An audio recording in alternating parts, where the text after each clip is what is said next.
As daylight fades from the earth, a creature of the night awakens. A man from the darkest of nightmares, ready to continue his reign of terror. What's up, Vault Dwellers? Dan here, and welcome back to the ultimate guide to Hammer Horror. And if you've been with me through parts 1 and 2, you've watched me through 41 films so far. From the misfires and curiosities at the bottom, through the underrated gems in the middle, all the way to the films that started turning Hammer into a legend. And there are links to part 1 and 2 in the description, along with the full rankings if you want to catch up. But this is why we're here today. The top 20 Hammer horror films ever made. We're talking Dracula rising from the grave, Frankenstein at his most ruthless, The Mummy in Technicolor, and Quatermass asking questions that still mess with our heads. These are the films that made Cushing and Lee into icons. The films that took Universal's monsters and made them dangerous. Some of these choices, they might surprise you. Some you've been waiting for. Let's just finish what we started.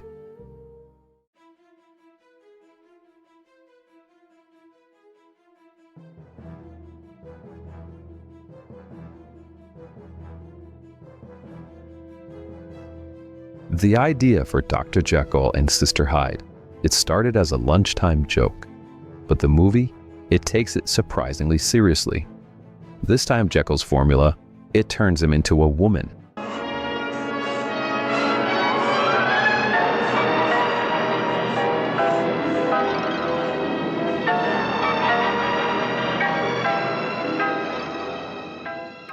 Played by Martine Beswick, who looks eerily similar to Ralph Bates.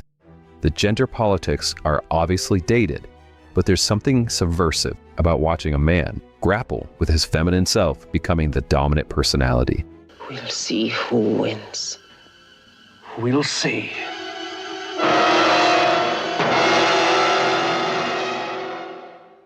Bates and Beswick are both excellent in this film. It's a lurid exploitation, but with ideas, which is Hammer at its best.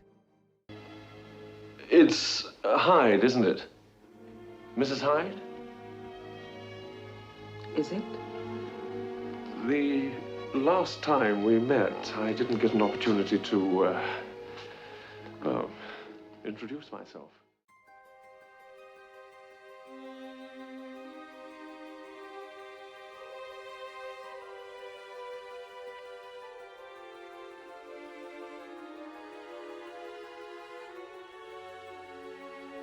The Gorgon brings Cushing and Lee together again, and once again Lee gets to be the hero, who's Professor Meister, and he's a confident academic who strides in to solve the mystery. Cushing plays a more ambiguous character than usual. Doctor, you'll perform an autopsy. On a body that's turned to stone? Now the Gorgon herself, Megira, possesses a local woman and turns villagers to stone. For God's sake, don't come near. Your face. Listen carefully. I haven't much time, huh? The monster design, it's kind of controversial. The snake hair effects, they're undeniably poor in this film.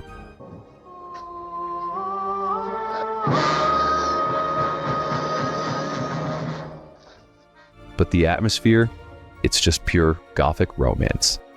Barbara Shelley is heartbreaking as the cursed woman.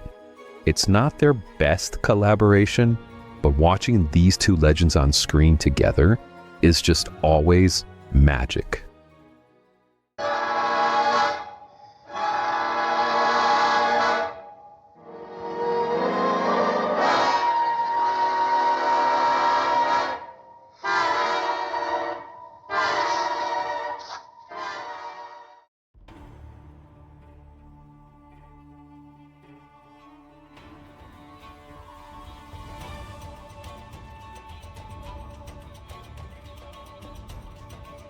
Rasputin the Mad Monk stars Christopher Lee as Rasputin, and it's one of those performances where you just can't look away from it. He is just absolutely mesmerizing, charismatic, and utterly terrifying in this movie. He was thrown out of a monastery for being too wild. You will apologize for laughing at me. Now look here!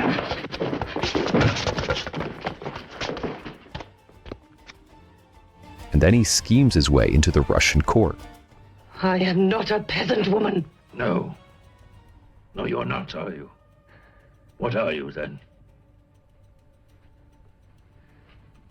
What are you? I am lady-in-waiting to the Tsarina. This movie isn't historically accurate. Hammer never really cared about accuracy, but it is wildly entertaining. This was shot back-to-back with Dracula, Prince of Darkness, using the same sets, which explains why he looks suspiciously like Castle Dracula. Barbara Shelley, she returns from that film as well. Lee's performance, though, it just carries everything.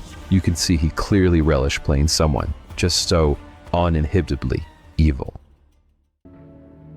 Look deep into my eyes.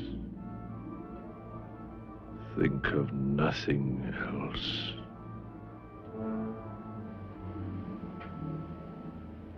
Everything else is darkness.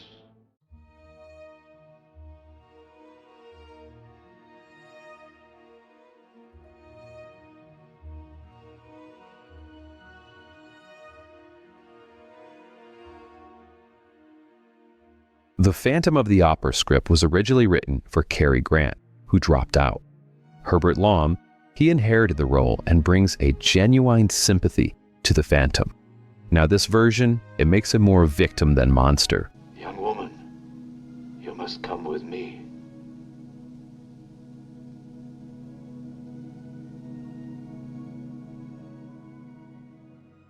He's a composer whose work was stolen and is now haunting the opera house. It's really more romantic than horrific, which unfortunately disappointed audiences expecting typical Hammer gore.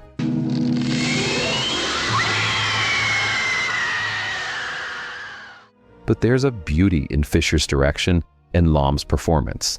And the sewer layer sequences, they're just atmospheric as hell. Michael Gough is delightfully hateable as the villain. He's got his girlfriend with him. Looking for a nice dark corner to do a bit of courting, was you? It's not the Phantom most people wanted, but it has its own melancholy charm and completely worth the watch. I am going to teach you to sing, Christine. I am going to give you a new voice. A voice so wonderful that theaters all over the world will be...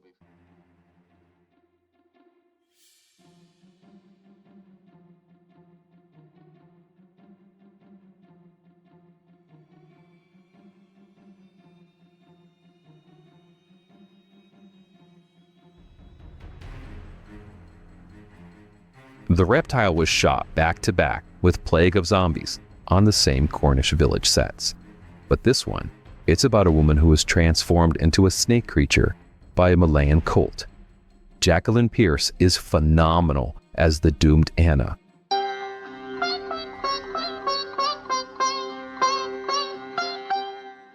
She's just beautiful and tragic at the same time.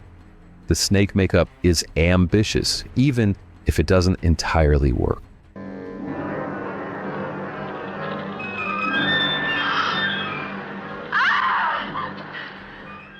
So what makes this film special, though? It's the atmosphere. That isolated village, the cold rejection from the locals, and the Gothic mansion hiding terrible secrets. John Gilling directs both films with equal care, proving Hammer's B features, they could match their prestige films.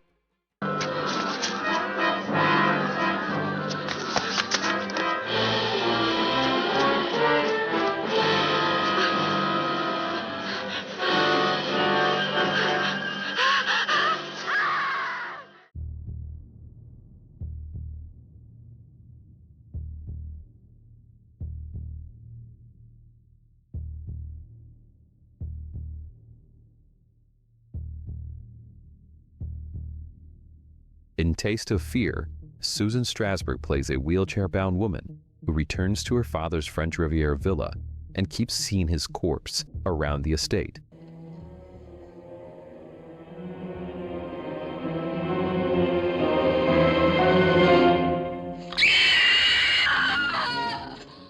Is she crazy?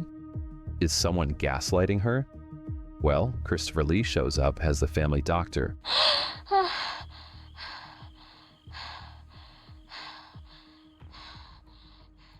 And he has that silky voice that could just mean anything. You're all right now. Relax, young lady. There's nothing to get excited about. This is Hammer doing Hitchcock, Diabolique, and doing it brilliantly.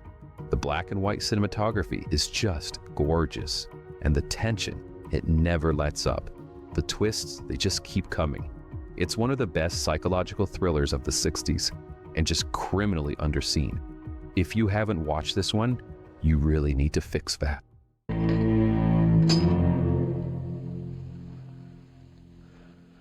Okay. Yes.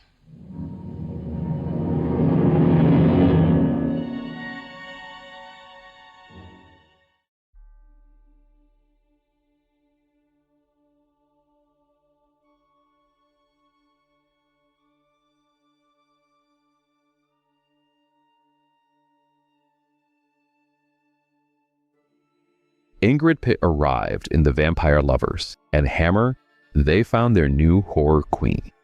As Carmilla, she's seductive. How beautiful you are. Now you're just teasing me, like Carl always does. Dangerous, and oddly sympathetic. This was based on Sheridan Le Fanu's novella, and this is the most faithful Carmilla adaptation, and the most explicit. The lesbian content, it isn't subtext. It's right there all over the screen. Peter Cushing shows up to stake some vampires. I will do it. Because, of course he does. Kate O'Mara and Madeline Smith, they round out the cast of victims. The censors warned Hammer about depicting lesbianism on film, and Hammer replied, it was in the source material, and they won. This movie was groundbreaking, gorgeous, and is just absolutely magnetic.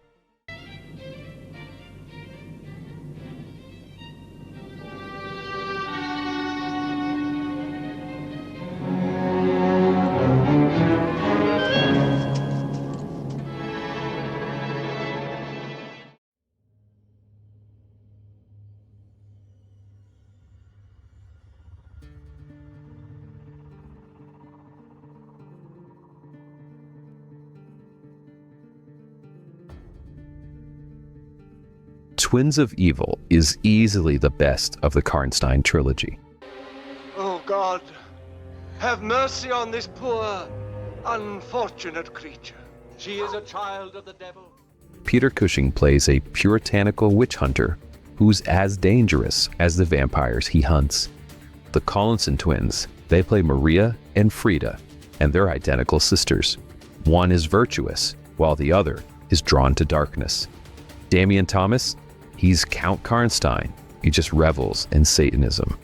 I am weary of this world and its pathetic pleasures. Teach me to reach beyond the flesh.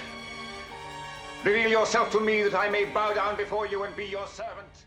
The genius is making Cushing's character now simply heroic because his fanaticism. And to purify their spirits so that they may find mercy at the seat of the Lord by burning them! It leads to innocent people's deaths. This movie is morally complex in a way Hammer films rarely were. The period production design is lavish, and the atmosphere is intoxicating. And the climax is incredibly exciting. Mary and Madeline Collison, they were Playboy playmates, which tells you about Hammer's casting priorities. But don't let that fool you. They were actually quite good in this movie. You are very beautiful. For you, all pleasures should be supreme.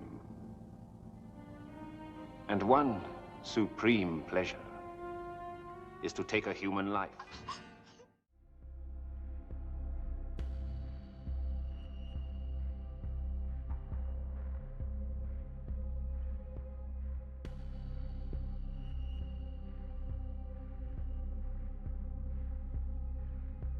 Frankenstein Must Be Destroyed is a very dark movie.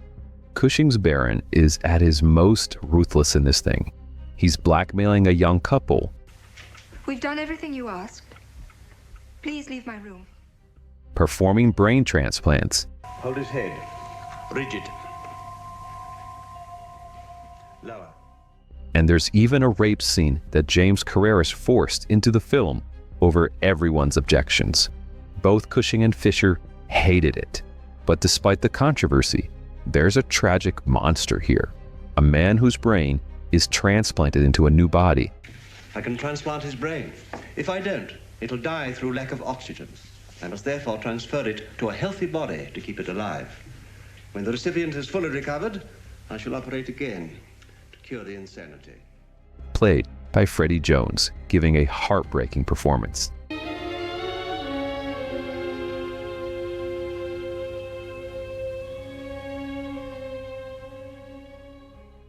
His rejection by his own wife is just devastating. This is Hammer horror at its bleakest, and while I can't defend all of it, the ambition was undeniable.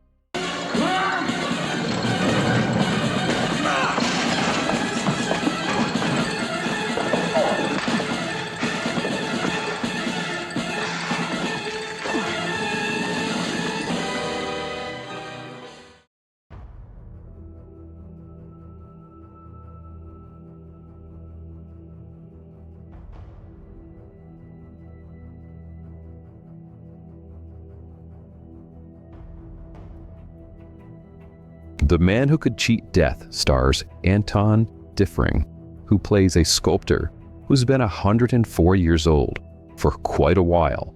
It comes with a life of 104.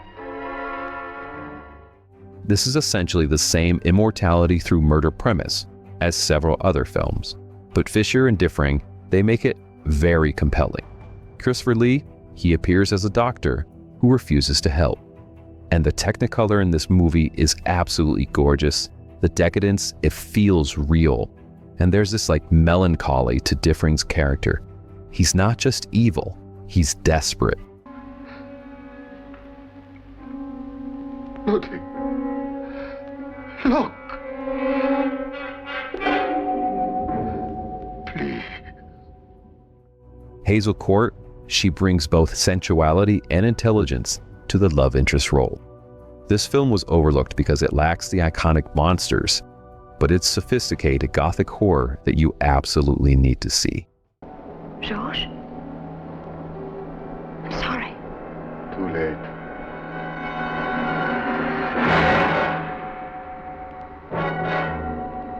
Too late. All right, hold on a second. Time out. I need to address something before we go any further because I know what's coming. Where the hell is The Devil Rides Out, right? I mean, I know that's what you're thinking. Christopher Lee in a Dennis Wheatley adaptation and it's nowhere on the top 20 list? Listen, I totally get it, but before you come for me in the comments, let me offer you something better than anger. How about revenge? Vault Dwellers membership. It's 99 cents a month and you get loyalty badges, custom emojis, early access to videos, priority replies, and most importantly, members-only polls where you help decide what countdown I do next. You want The Devil Rides Out to get its moment? We'll go make it happen. Hit the join button and take the wheel. All right, let's get back to the countdown.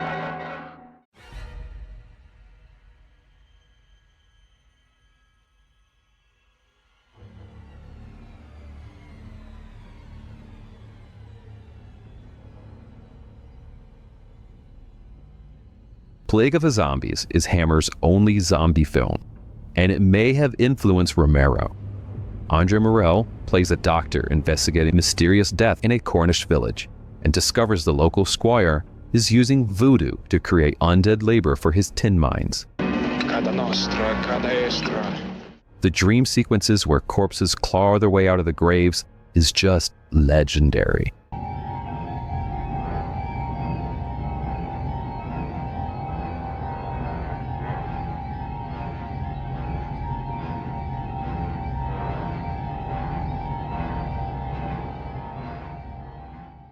It's just disturbing imagery that's going to stay with you. The zombies here are the old school Haitian type, slaves to a master's will, which gives the film an uncomfortable colonial subtext that's actually addressed. This was shot as a B feature alongside Dracula, Prince of Darkness, and it's arguably better than the main attraction.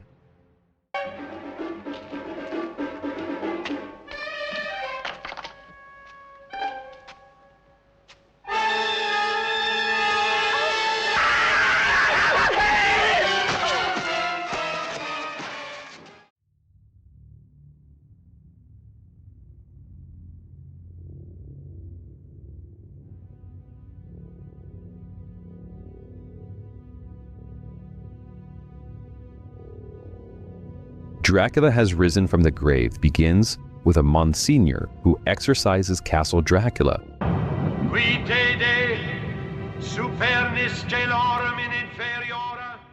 But accidentally revives the Count with the blood of a traumatized priest.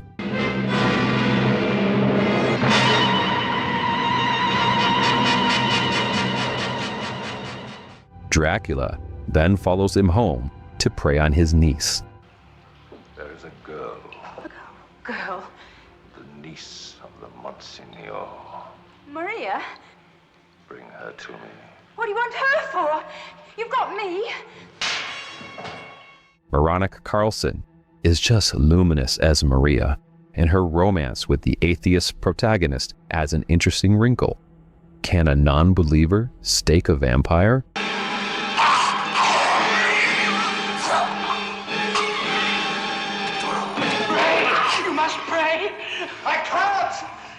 You must, or he won't die. Freddie Francis shoots it with amber filters whenever Dracula appears, creating this visual aura of evil that's absolutely striking. The ending, where Dracula is impaled on a golden cross, is so iconic. It's not quite the best Dracula film, but it's pure gothic atmosphere from start to finish. Et meos inducas tentatione, sed libera nos a malo. Amen.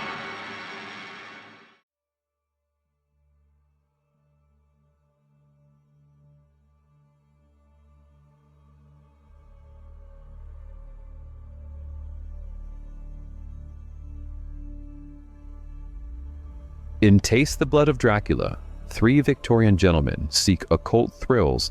If one thought that one's experience might be extended. It would be extended to infinity. But accidentally resurrect Dracula by killing his disciple.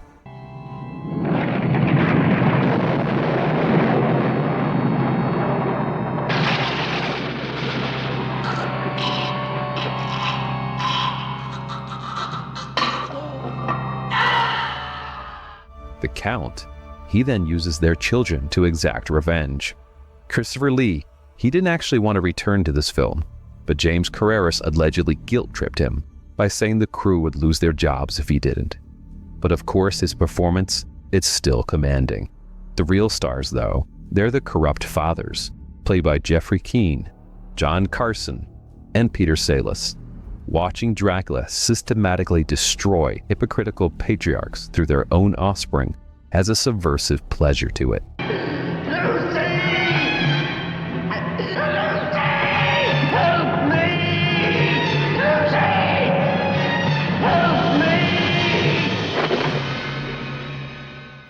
The class commentary is way sharper than usual for Hammer films.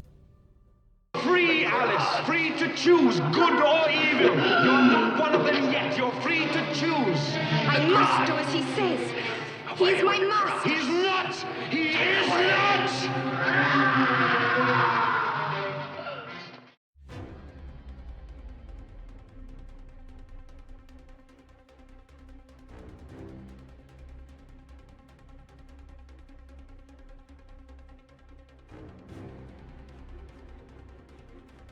The Revenge of Frankenstein is the first Frankenstein sequel, and some would argue it's better than the original. Baron Frankenstein escapes execution. He changes his name, and sets up a hospital where he secretly continues his experiments. Look at this. Interesting, isn't it? Quite a work of art. What do you think, gentlemen? Why, it's... Very picturesque. We didn't come here to... You must have it off. Have one off. This arm. Cushing brings real complexity to the role. The Baron believes he's helping humanity while doing monstrous things. That's the arm of the pickpocket. It is indeed. You need sensitive fingers to be a member of that profession. It'll be very useful to me. Michael Gwynn is sympathetic as the creature this time, a man whose brain was transplanted to cure his deformities. There's a sequence where they used a real sheep's brain, but it rotted and caused the technicians to faint. Jivy Sangster's script explicitly included cannibalism in this film, and this is Hammer pushing boundaries. That Frankenstein was condemned to death. Yes. Do you know what for? Well, surely everyone knows. The story's become a legend. He created a man who became a monster. It should have been perfect.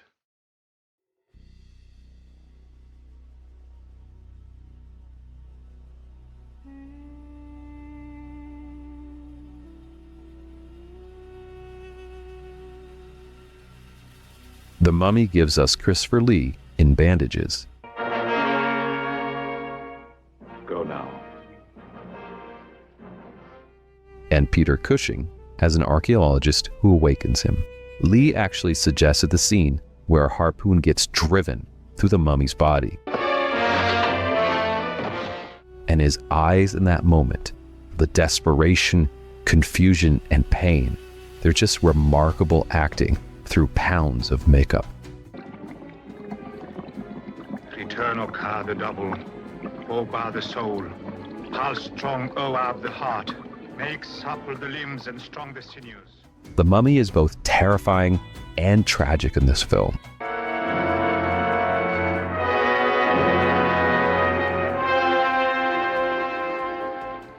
Controlled by a man seeking revenge for a desecrated tomb. Yvonne Furneaux plays the woman who resembles the mummy's ancient love, adding romance to the horror. The swamp sequences, they're just gorgeously shot. This is not reinventing the wheel, but it's the platonic ideal of a mummy movie. Caris, put me down. Let's get round the other side. Tell the men to be ready. Stand by, men. Be ready. Put me down. Caris, put me down.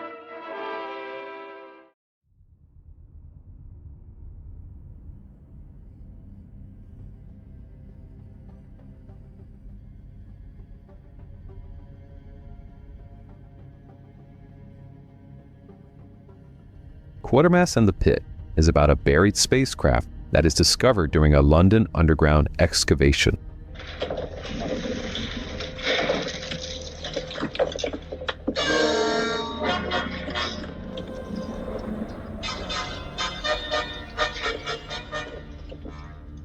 What follows is one of the most intelligent science fiction films ever made. Andrew Keir takes over as Quatermass and makes the role his own. Professor Quatermass, your rocket group? Yes, mine. I brought the whole thing into being. The premise: the Martians genetically modified ancient humans, and their influence explains human violence and mythology. It's really heady stuff just for any era. It's all right. They're dead. They've been dead for a long time. What are they? Whatever they are, they're decomposing fast. James Donald is excellent as a skeptical military man. The effects, they may show their age, but the ideas don't. This influenced everything from Doctor Who to Nigel Keel's later work. It's arguably Hammer's smartest film, not just in science fiction.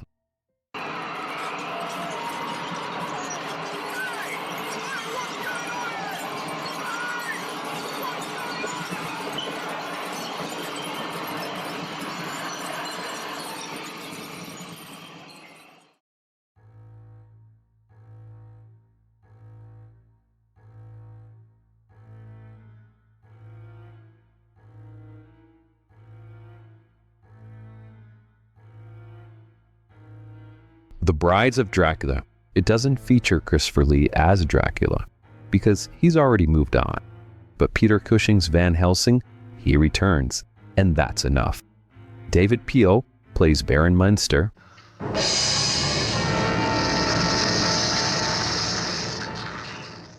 A sexually ambiguous vampire who feeds on men, women, and even his own mother. You needn't be afraid. She's dead. What have you done? She's dead and he's free. The scene where Van Helsing, he cauterizes his own vampire bite with a red-hot iron, it is just badass beyond words.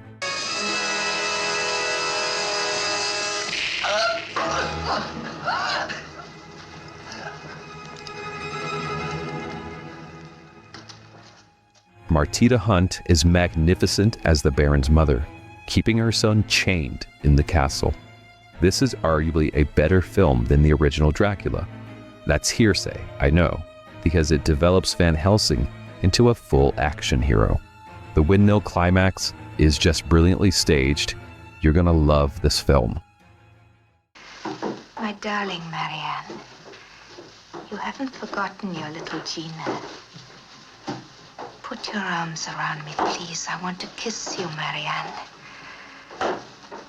Please be kind to me.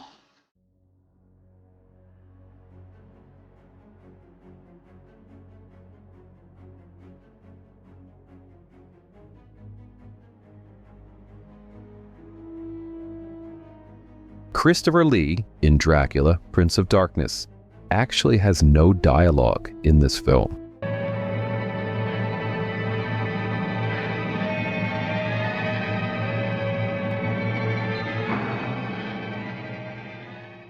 He allegedly found the scripted lines so terrible, he just refused to say them. And you know what? It doesn't even matter.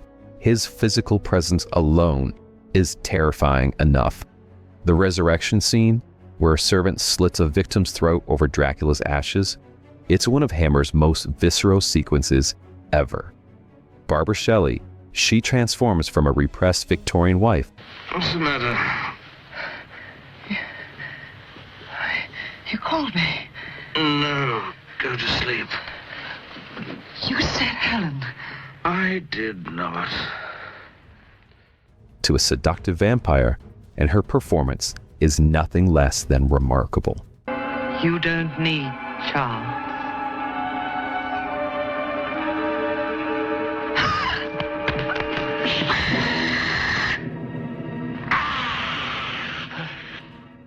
Andrew Keir, he plays a monk who takes the Van Helsing role.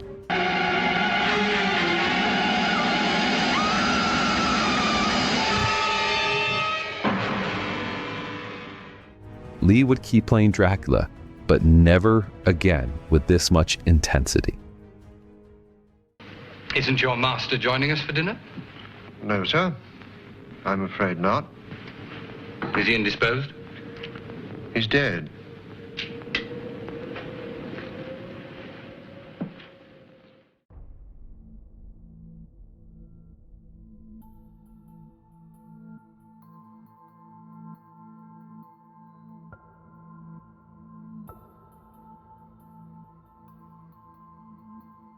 They called Dracula the Horror of Dracula in the States, and this movie changed everything.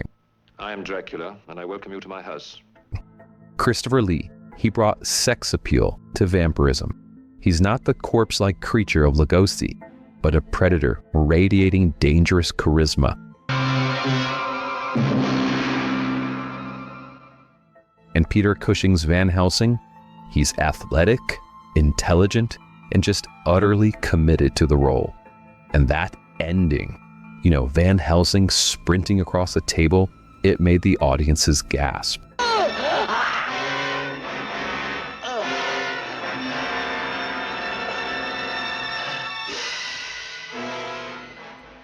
And the Technicolor blood, it was revolutionary for the time. Universal's president said that this film, it saved his studio from bankruptcy. It created modern vampire cinema. This film is nearly perfect.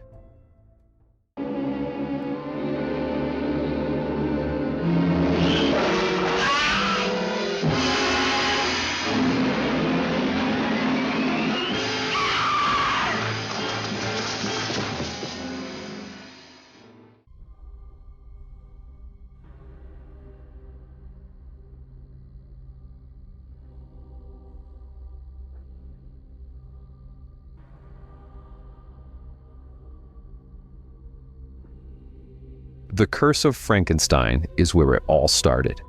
It's the film that made Hammer. Peter Cushing, he plays Baron Frankenstein, not as a misguided idealist, but as a charming sociopath. Paul, we've done it.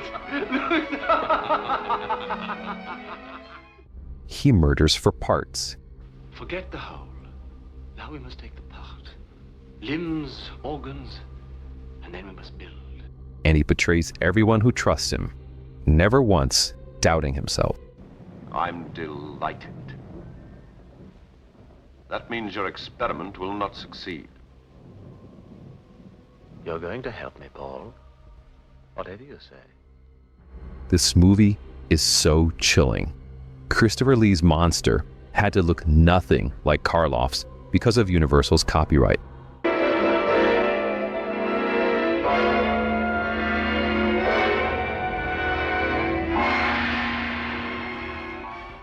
So Phil Leakey, he created something new. A patchwork creature that looks like a road accident. Lee played it as childlike and confused, not malevolent.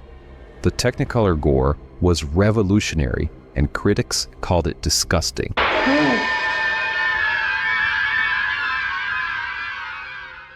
But audiences, they couldn't get enough. This single film launched 2 decades of gothic horror and made Cushing and Lee legends. Everything Hammer became started here, and it has to be number 1. But you won't win, Paul. And shall I tell you why you won't win? Because I shall carry on. If I can't cure it by brain surgery, then I'll get another brain. And another. And another. No, Victor. No, you will not.